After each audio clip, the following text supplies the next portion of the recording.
When bikers threatened a small desert town, they messed with the wrong legend. They weren't aware they were about to meet Chuck Norris, and that's all they needed to know. It was a late afternoon when the sun hung low over the town, painting the faded storefronts in soft gold, a place where time seemed to stand still. That peace was shattered by the roar of motorcycles. One by one, a gang of bikers thundered into town, their engines growling like a pack of rabid dogs.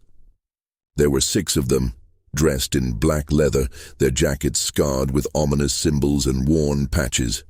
They laughed and shouted as they cruised down the road, their presence as welcome as a rattlesnake in your boot. Locals froze mid-step, exchanging uneasy glances before retreating indoors. Curtains were drawn, doors shut, and the town grew eerily still. Moments later, a dusty blue pickup truck rolled into the gas station across from the diner. The driver stepped out. His boots crunched softly against the gravel as he moved with unhurried precision. His weathered jeans and button-down shirt blended into the desert backdrop. Chuck Norris, his face lined with the grit of 1,000 battles, his eyes sharp beneath the brim of his hat, radiated an aura that could stop a tornado. He looked like any other traveler stopping for a bite, unless you knew better. Chuck parked near the diner and walked inside, the small bell above the door jingling softly. He chose a table near the window, ordered a coffee, and leaned back, his gaze fixed on the street outside. The bikers were still roaring with laughter, but Chuck remained composed, sipping his coffee as though he had all the time in the world. The tension in the air was palpable, but Chuck didn't seem to notice or care. The peace inside the diner was short-lived. The door burst open, and the gang of bikers stormed in, their boots stomping against the floor as they laughed, and the quiet hum of conversation and clinking silverware evaporated, replaced by the bikers' raucous noise.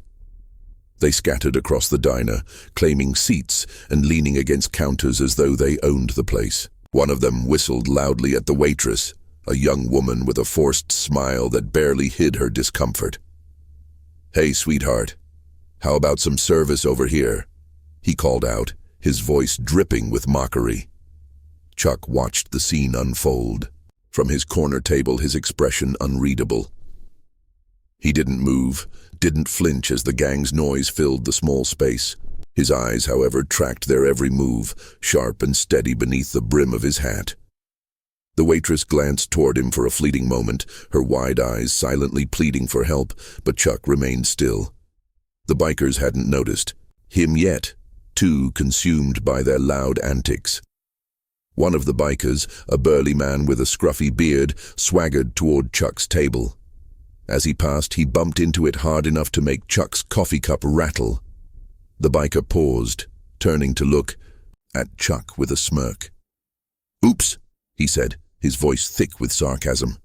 "Didn't see you there, old-timer." Chuck didn't react immediately. He picked up his coffee, took a slow sip, and set it back down with deliberate care. "Let's just say you now see me," he said evenly. His tone was calm but firm, his gaze meeting the biker's steady and unyielding. The smirk faltered for just a moment before the biker chuckled and moved on. The tension in the room was thick enough to cut, but Chuck remained composed, his every movement deliberate. He wasn't looking for trouble, but if trouble came calling, it was about to learn a lesson. The diner's uneasy quiet didn't last long. The bikers, emboldened by the lack of resistance from the staff and patrons, began to take over the space. One flipped through the jukebox options, loudly complaining about the lack of good music, while another leaned across the counter, tapping the waitress's notepad with mock impatience. But it wasn't long before their attention shifted to the one man who hadn't flinched since they entered, Chuck. The leader, a tall, broad man with a leather vest covered in faded patches, noticed Chuck sitting calmly at his table. He nudged one of his buddies, nodding toward Chuck. "Look at this guy," he said, loud enough for everyone to hear. "Sitting there like he owns the place." His boots echoed on the floor as he approached Chuck's table. the other bikers, watching with amused grins. "Hey, old man," the leader said, leaning over Chuck's table. "You deaf or just slow?" "I said you're sitting in my spot." His tone was mocking, a mixture of bravado and expectation that his target would cower like the others. Chuck didn't even look up right away. He took another sip of his coffee, savoring it before finally meeting the biker's gaze. "This table is where I choose to sit," he said evenly, his eyes sharp and unwavering, locked onto the leader's with quiet intensity. The biker chuckled, but it was strained. "You got some mouth on you for an old-timer," he said, straightening up. "Maybe I ought to teach you some respect." Behind the counter, the waitress froze, her hand trembling as she gripped the edge of the counter. Outside, a few locals had gathered, peeking nervously through the windows. They whispered among themselves, trading stories about the gang's rough reputation, yet their murmurs always circled back to one thing: the stranger who wasn't backing down. The leader smirked, leaning closer again. "What's the matter?" "Scared?" Chuck set his coffee down, his movements deliberate, and finally spoke. "Fear is a choice. I choose not to fear you." The words landed like a hammer. The other bikers laughed nervously, unsure if they should follow their leader's lead or step back. The leader's grin twisted into a sneer, his pride clearly stung. "You just made a big mistake, old man," he growled, stepping back as if preparing for something worse. The tension in the diner rose to a breaking point. The gang, feeding off their leader's frustration, became bolder. One of them shoved a stack of plates off the counter, sending them crashing to the floor. Another knocked over a chair as he passed, the sharp clatter making the waitress flinch. They laughed loudly, the sound harsh and jarring in the once cozy diner. "Hey, sweetheart," one of the bikers called to the waitress, waving her over with a smirk. "Why don't you bring me a real drink? None of this coffee crap." He grabbed the ketchup bottle and squirted it across the table, the red streaks splattering onto the floor. "Oops," he said with mock innocence. "Guess I made a mess." The waitress hesitated, her eyes darting between the bikers and Chuck. She opened her mouth to speak, but no words came out. The other diners sat frozen in their seats, avoiding eye contact and hoping the gang wouldn't turn their attention toward them. Chuck's chair scraped softly against the floor as he stood, the sound cutting through the chaos like a knife. The bikers turned toward him, their laughter fading into a tense silence. Chuck stepped forward, his movements slow and deliberate, until he stood in the middle of the room. "Enough is enough," he said, his voice low but carrying an unmistakable weight. The leader turned toward him, grinning as if Chuck's words were the punchline to a joke. "You again? You really don't know when to quit, do you?" he said, stepping closer. "You think you're going to stop us?" Chuck's gaze didn't waver. He looked past the leader, sweeping his eyes over the entire gang. "This ends now," he said, his tone calm but firm. "Consider this your only warning." The bikers burst into laughter, the sound echoing off the walls. "Listen to him," one of them said, doubling over with mock amusement. "Thinks he's a superhero," the leader sneered, emboldened by his crew's reaction. He stepped right up to Chuck, close enough to feel the heat of his calm stare. "Here's the thing," he said, his voice dripping with derision. "We don't take orders from anyone." Chuck's eyes narrowed ever so slightly. The room was silent, the air heavy with anticipation. The bikers didn't notice how the other diners had stopped breathing, or how the waitress clutched her notepad so tightly her knuckles turned white. They didn't notice the storm brewing behind Chuck's composed exterior, but they were about to. The air in the diner felt thick, as though the tension itself was a living thing, pressing down on everyone in the room. Chuck stood still, his hands resting calmly at his sides, his expression unreadable. The bikers chuckled among themselves, their leader still standing toe-to-toe with him, clearly amused by the stranger's apparent lack of fear. Chuck finally broke the silence, his voice low and measured, carrying a gravity that seemed to cut through the noise.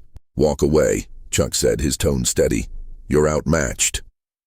The leader smirked, his arms crossing as he tilted his head back in exaggerated disbelief. "Oh, really?" he said, his voice dripping with mockery. "And why is that?" The rest of the gang laughed, their jeers echoing off the diner walls. Chuck didn't flinch, he didn't even blink. Instead, he took a small step forward, his eyes locking onto the leaders with an intensity that made the laughter falter for just a moment. "This is your last chance to avoid pain," Chuck said quietly, his voice unshaken. "Back off, and maybe you'll live to regret this another day." The leader let out a loud, sarcastic laugh, looking back at his crew for support. "You hear that, boys? He's given us a warning." He turned back to Chuck, his grin wide and taunting. "What are you gonna do? Show me some karate?" Chuck didn't respond. He reached up slowly, pulling off his jacket and draping it over the back of his chair. The room grew quieter as the bikers watched, their confidence wavering ever so slightly. Chuck's movements were deliberate, controlled, and unhurried. A man in no rush, yet fully prepared. His quiet confidence was unsettling, and for the first time, the gang wasn't so sure what they were up against. The leader scoffed, but the slight edge in his voice betrayed him. "All right, tough guy," he said, stepping closer. "Let's see what you've got." The leader sized Chuck up, his bravado swelling as he moved into striking range. "Come on," he sneered, raising his fists. "Show me what you're made of." The room seemed to hold its breath. The waitress stood frozen behind the counter, her eyes wide, while the other diners huddled at their tables, too afraid to move. Even the bikers, who moments ago had been laughing and jeering, now watched with intense anticipation, unsure of how this was going to play out. The leader threw the first punch, aiming a wide swing at Chuck's jaw. It was meant to humiliate, not just hit, and the leader's overconfidence showed in the sloppy execution. But Chuck was faster, much faster than anyone expected. With a smooth, fluid motion, he sidestepped the punch, the force of it cutting through empty air. Before the leader could recover, Chuck's hand shot out, grabbing his wrist and twisting it with precision. A loud crack echoed through the diner as the leader let out a grunt of pain, his knees buckling as Chuck forced him to the floor. Somebody move had taken only seconds, but the effect was immediate. The diner erupted into stunned silence. The bikers stared in disbelief, their jaws hanging open as they watched their leader writhe on the ground, clutching his wrist. Chuck straightened, his posture calm and composed, as if what had just happened was no more remarkable than breathing. "Next?" Chuck asked, his voice even, almost casual. His gaze swept over the remaining bikers, sharp and unyielding. They shifted uncomfortably, exchanging uncertain glances. The realization dawned on them like a cold slap to the face. This wasn't just some old man, this was Chuck Norris, and they were about to pay the price for their mistakes. From behind the tea counter, the waitress let out a shaky breath, her fear giving way to awe. The other patrons, still too stunned to speak, began to murmur quietly among themselves. Their whispers carried a mix of disbelief and admiration. The bikers hesitated, their confidence shaken. Chuck stood his ground, unmoving, his eyes locked onto them. He didn't need to say a word. His presence alone was enough to make them think twice. The leader groaned on the floor, clutching his wrist as he glared up at Chuck with a mix of anger and humiliation. The storm had begun, and Chuck had already won. For a moment, there was silence. The leader groaned on the floor, still clutching. His wrist and the remaining bikers stood frozen, caught between disbelief and rage. Then one of them, a wiry man with a snake tattoo winding down his arm, stepped forward, his fists clenched. "You're going to regret that," he growled. The wiry biker lunged, swinging wildly, but Chuck was ready. With a calm step to the side, Chuck deflected the punch with a sharp block, his hand snapping out to deliver a precise strike to the biker's shoulder. The man staggered back, clutching his arm, his face twisted in pain. Before he could recover, Chuck swept his leg out from under him, sending him crashing to the floor. The room erupted into chaos. The remaining bikers surged forward, attacking Chuck one by one. They moved with brute force, relying on their size and numbers to overwhelm him. But Chuck was faster, sharper, and smarter. Each move he made was deliberate, every strike measured. He ducked under a wild swing from one biker, countering with a swift elbow to the ribs. Another grabbed a chair and swung it toward Chuck, but he sidestepped effortlessly, using the man's own momentum to flip him onto the ground. The bikers weren't coordinated. They fought with aggression, but Chuck fought with precision. He used their own weight and aggression against them, redirecting punches and sidestepping kicks as though he could see them coming before they were thrown. One by one they fell, clutching ribs, limping, groaning, but still too stubborn to admit defeat. Outside, the crowd of locals that had gathered at the diner windows erupted into cheers. The fear that had gripped them earlier was gone, replaced by awe and admiration. "He's taking them all down," someone whispered, their voice tinged with disbelief. Another shouted, "You show them, Chuck." The waitress, her hands still trembling, clutched the counter for support, her wide eyes fixed on Chuck as he moved like a force of nature. The last biker standing, a burly man with a scar across his cheek, charged at Chuck with a yell. Chuck stood firm, waiting until the last possible moment before stepping aside and tripping him with a well-placed kick. The man hit the floor hard. The air rushed from his lungs as he lay sprawled among his defeated comrades. The fight was over. Chuck straightened, brushing a speck of dust off his shirt as though nothing had happened. The gang was defeated, sprawled across the floor of the diner in various states of pain and humiliation. The leader struggled to his feet, clutching his injured wrist and glaring at Chuck. "This ain't over," he spat, his voice laced with empty bravado. Chuck tilted his head slightly, his gaze steady and unbothered. "You're already finished," he said simply, his tone leaving no room for argument. The leader muttered something under his breath before gesturing to his crew. "Let's get out of here," he barked, limping toward the door. The other bikers followed, helping each other as they stumbled out into the daylight. Their motorcycles roared to life moments later, and with one final rev of their engines, they sped off down the road, their threats dissolving into the distance. Inside the diner, the tension broke like a dam. The locals burst into applause, cheering and clapping for the man who had just saved their town from chaos. Chuck, as always, remained calm. He returned to his table, pulled his chair back and sat down, picking up his coffee. He took a slow sip, as if the fight had been nothing more than a minor inconvenience. The waitress approached hesitantly, a small smile breaking through her nervous expression. "I don't even know how to thank you," she said, her voice trembling slightly. "You didn't have to do that." Chuck glanced up at her, his expression softening. "Sometimes a man's got to do what a man's got to do," he said simply. "And some lessons need to be learned." The waitress disappeared into the kitchen for a moment and returned with a slice of pie, setting it on the table in front of Chuck. "On the house," she said with a grateful smile. Chuck nodded his thanks and picked up his fork. As the rest of the diner patrons gathered around to express their gratitude, one older man said, shaking Chuck's hand, "You've done more for this town in 10 minutes than we could have done in 10 years, the older man said, his voice filled with gratitude. Chuck gave a small shrug. "Just passing through," he replied, his voice calm and unassuming. As the crowd began to disperse, Chuck finished his coffee and pie, his gaze drifting out the window. The roar of the bikers' motorcycles was long gone, leaving only the quiet hum of the small town once again. Chuck stood, placed a few bills on the counter and tipped his hat to the waitress.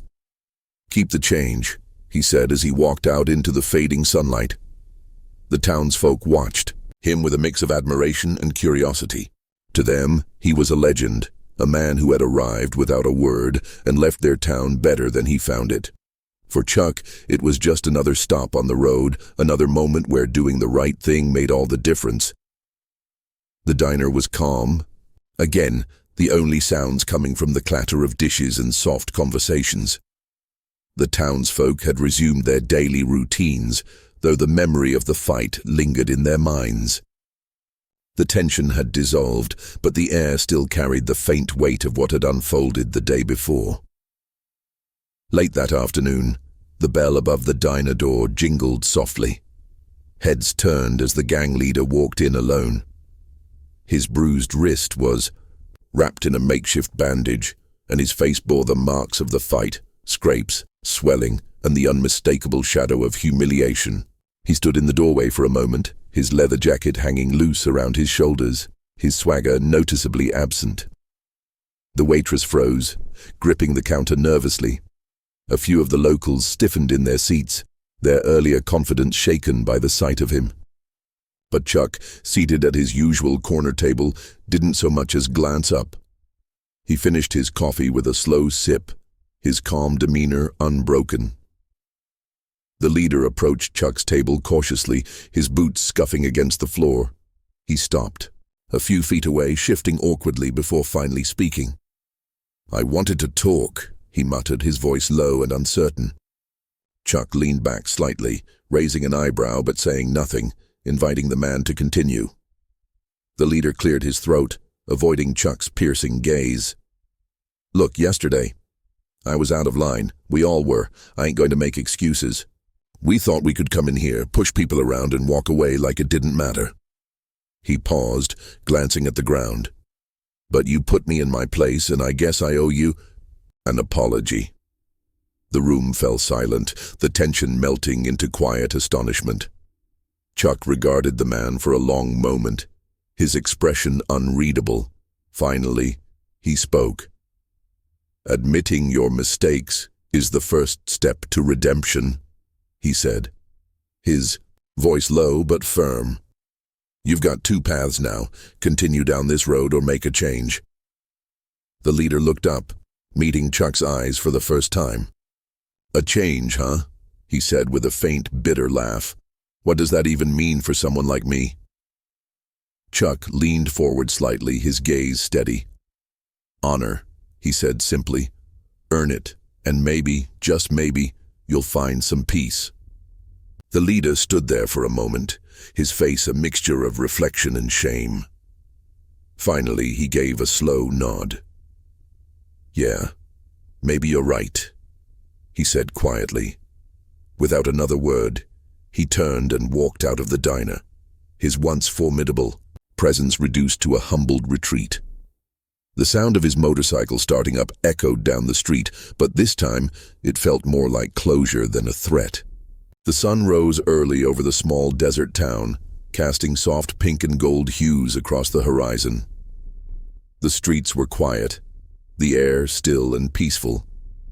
Chuck stepped out of the small motel where he'd stayed the night, his boots crunching softly against the gravel as he approached his truck. His movements were unhurried, deliberate, as if the weight of the world couldn't rush him. He loaded his things into the bed of the truck and climbed into the driver's seat, pausing for a moment to glance back at the town. It was a fleeting look, one of quiet satisfaction. The chaos of the previous day felt distant now, replaced by a sense of calm that stretched through the empty streets. The townsfolk might not have seen him leave, but they would certainly remember that he'd been there. As Chuck's truck rumbled to life, the waitress from the diner stepped out onto the porch. She spotted him through the haze of morning light and raised a hand in a small wave. Chuck tipped his hat in return before pulling onto the road, the sound of his engine fading into the distance. Back at the diner, the story of the mysterious stranger was already making its rounds. The locals spoke of Chuck with reverence, their voices tinged with a mix of awe and gratitude.